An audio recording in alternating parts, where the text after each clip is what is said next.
Bilang bahagi ng paghahanda para sa gaganaping 48th ASEAN Leaders Summit, opisyal nang ipinatupad ng Police Regional Office Central Visayas ang suspensyon ng permit to carry firearms outside residence o total gun ban sa buong lalawigan ng Cebu.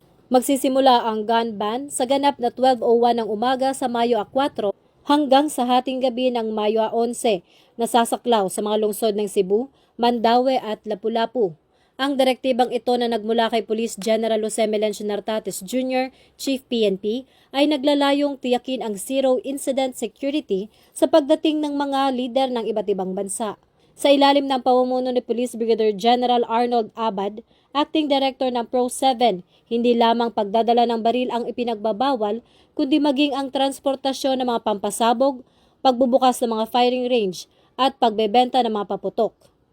Ang tagumpay ng ASEAN Summit ay tagumpay din ng bawat Pilipino at sa tulong ng inyong pakikipag-isa, masisiguro natin ang isang ligtas, maayos at mapayapang pagpupulong para sa lahat.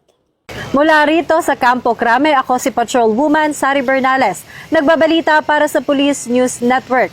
At ito ang bagong PNP para sa bagong Pilipinas, serbisyong mabilis, tapat at nararamdaman.